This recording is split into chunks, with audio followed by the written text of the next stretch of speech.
U.S. sends 100 warships to Subic Bay in a commercial deal, U.S.-Australia takeover to push through.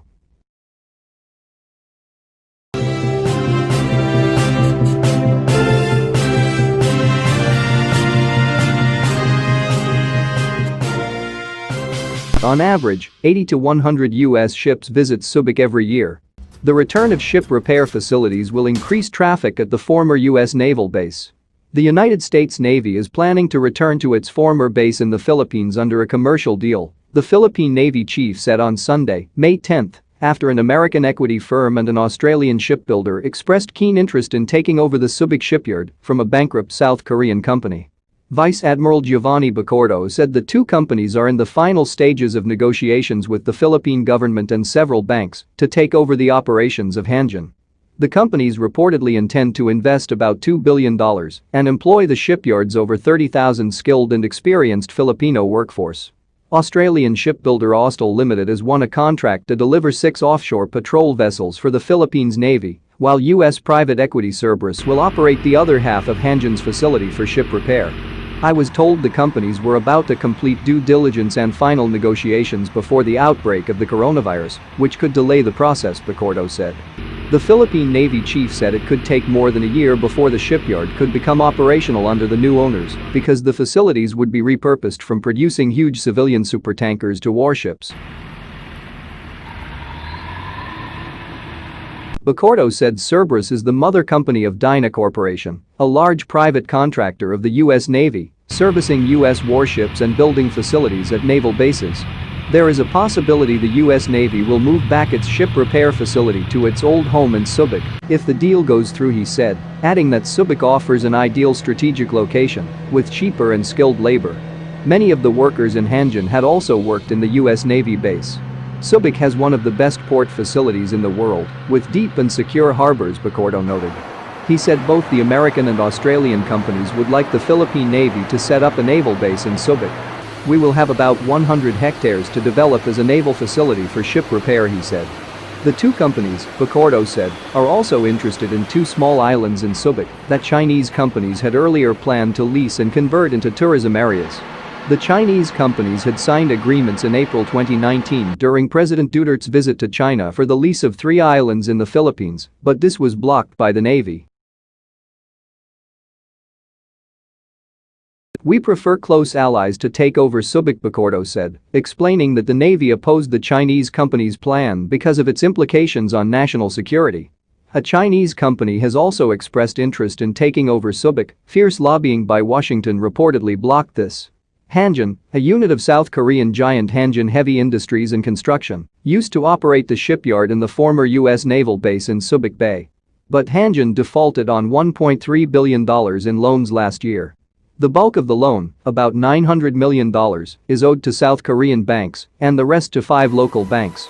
Even before the American and Australian companies expressed interest in Hanjin's shipyard, U.S. Navy ships have been making port calls in Subic, including massive aircraft carriers and nuclear-powered attack submarines. On average, 80 to 100 U.S. ships visit Subic every year. The return of ship repair facilities will increase traffic at the former U.S. naval base. Investors have expressed concern after the Philippines revoked the Visiting Forces Agreement, VFA, a key military accord allowing U.S. military presence in the country for exercises and training. But Philippine officials have assured Australian and American investors that the commercial deal would not be affected by the scrapping of the VFA. Subic Bay was one of the largest U.S. naval facilities in the world before it was shut down in 1992 after the Philippine Senate terminated the base's agreement with Washington. The Philippines converted the facility, which was never home to the Philippine military, into an economic zone. U.S. offers attack helicopters. Washington has also approved the possible sale of Bell and Boeing attack helicopters to Manila, its longtime security ally and former colony, despite soured relations due to the scrapping of the 2-decade-old VFA. In a statement, the Defense Security Cooperation Agency, DSCA, said it had notified the U.S. Congress after the U.S. State Department gave its go signal for the sale of 6 Boeing Apache A-64E and 6 Bell A-1Z Viper attack helicopters worth close to $2 billion, $100 billion. This proposed sale will support the foreign policy and national security of the United States by helping to improve the security of a friendly country that continues to be an important force for political stability, peace, and economic progress in Southeast Asia, DSCA said in a statement. The proposed sale of this equipment will not alter the basic military balance in the region. The Philippines has allocated $300 billion to upgrade its military capability to catch up with its Southeast Asian neighbors and protect its national interests, particularly in the disputed South China Sea. It planned to acquire attack helicopters separately for the Philippine Air Force and the Philippine Army, earmarking $13.8 billion for an unspecified number of attack helicopters for the PAF's 15th Strike Wing. 2 years ago, the PAF's technical working group selected the T-129 attack helicopter manufactured by Turkey, according to Defense Secretary Delfin Lorenzana. But the deal with Turkey hit a snag last year, as it could not guarantee to deliver certain US-made components for the T-129 attack helicopter after Washington slapped sanctions on Ankara when it decided to acquire Russian missiles. Sources at the Defense Department said the PAF chose the Turkish helicopter over the American and Russian Hind and Havoc, respectively, due to high costs and interoperability of the equipment.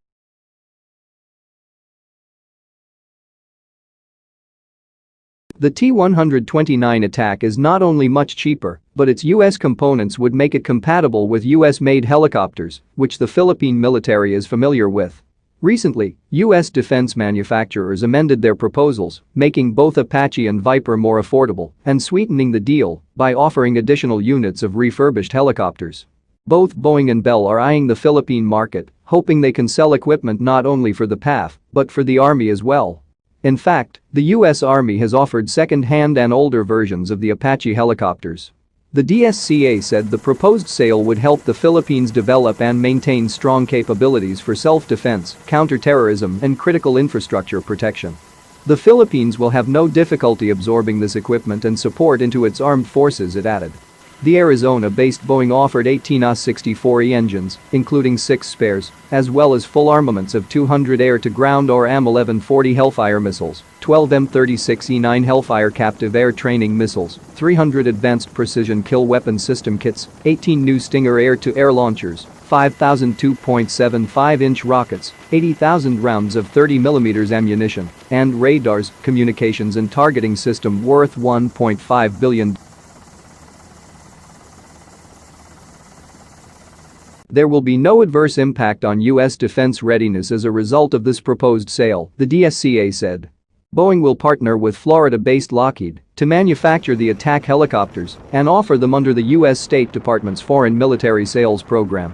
Bell's offer includes 14 A-1Z Viper engines, including 2 spares, 6 air-to-ground AIM-114 Hellfire II missiles, 26 advanced precision kill weapon system kits, and radars, avionics and communications worth $450 million. The Viper will be manufactured at Bell's Texas plant in partnership with General Electric.